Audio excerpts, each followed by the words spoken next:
In the winter of 1959, a group of 9 experienced hikers from the Ural Polytechnical Institute set out on an ambitious expedition through the snow-swept peaks of the northern Ural Mountains in Soviet Russia. Led by 23-year-old Igor Dyatlov, the team, comprised of 7 men and 2 women, all in their early 20s, was well prepared for the harsh conditions, with skis, tents, and supplies to tackle the remote wilderness. Their goal was to reach Odertine Mountain, a challenging route classified as Category 3, the highest difficulty for ski touring at the time. They documented their journey meticulously in diaries and photographs, capturing moments of camaraderie amid the biting cold. On January 27th, the group departed from Vijay, the last inhabited settlement, and pressed northward.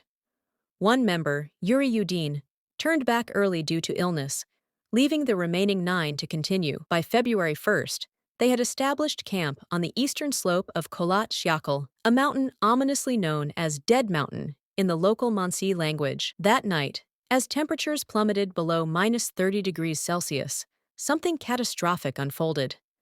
The hikers, in a state of apparent terror, slashed open their tent from the inside and fled barefoot or in socks into the howling blizzard, abandoning their gear and warmth. They scattered down the slope toward a dense forest about a kilometer away, where a cedar tree marked their desperate attempt at survival. Branches broken up to 5 meters high suggested frantic climbing for firewood or vantage. Search parties, dispatched after the group failed to telegram their arrival by February 12th, discovered the scene on February 26th. The tent stood partially collapsed, with neat piles of boots and clothes inside, as if the hikers expected to return. Footprints led downhill, but no signs of struggle or external attackers were evident.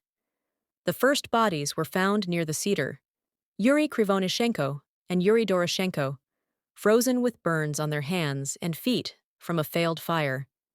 Nearby lay Dyatlov himself, clutching a birch branch, and further along, Rustem Slobodin and Zenaida Kolmogorova, both showing signs of hypothermia, but with unexplained skull fractures on Slobodin.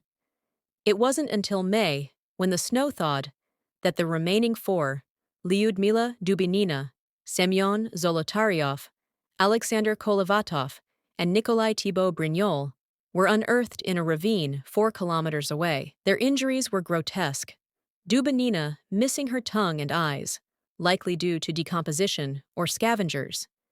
Thibaut Brignol, with a crushed skull. Zolotaryov and Dubinina, with multiple rib fractures akin to a high-impact car crash, yet no external bruising. Traces of radiation were detected on some clothing, and witnesses reported seeing orange orbs in the sky around the time of the incident. The official Soviet investigation in 1959 concluded with vagueness: deaths caused by an overwhelming force which they were not able to overcome. 5C9C9. But the bizarre details, the tent cut from within, the lack of footprints from outsiders, and the mix of hypothermia with traumatic injuries, sparked decades of speculation. The most scientifically grounded theory points to a slab avalanche. In 2021, Swiss researchers Johann Gaum and Alexander Puzrin modeled the terrain and weather, suggesting that strong katabatic winds piled snow on the slope above the tent, which the hikers had cut into for shelter, a fatal error that destabilized the snowpack. A delayed slab avalanche, triggered hours later, could have partially buried the tent without fully sweeping it away, causing panic and injuries like the chest fractures from the snow's impact. 19D2ED283C44. This explains the flight without shoes. In disorientation and fear of further slides, they fled to the treeline.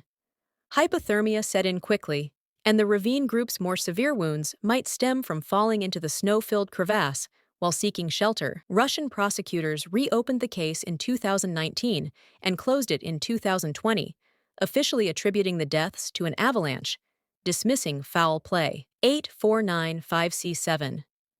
Yet, conspiracy theories persist, fueled by the Cold War era's secrecy and anomalous evidence. One popular notion involves UFOs or paranormal phenomena. Eyewitness accounts of glowing spheres in the February skies, possibly ball lightning or atmospheric anomalies, led some to speculate alien involvement or energy weapons. 93 CR A5. Lead investigator Lev Ivanov later claimed in the 1990s that heat rays from UFOs might have driven the hikers mad, though he was pressured to suppress such ideas. 1B9F6.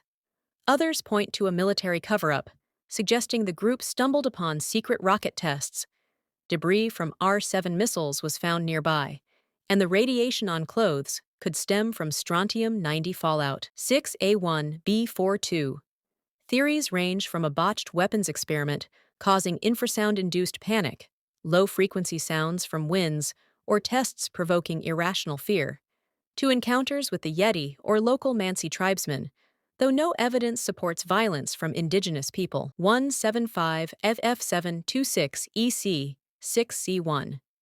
In the end, the Dyatlov Pass remains a chilling enigma, where the line between natural disaster and hidden truths blurs in the frozen vastness. The avalanche explanation satisfies science, but the conspiracies endure, whispering of forces beyond the ordinary that claimed 9 lives on that deadly slope.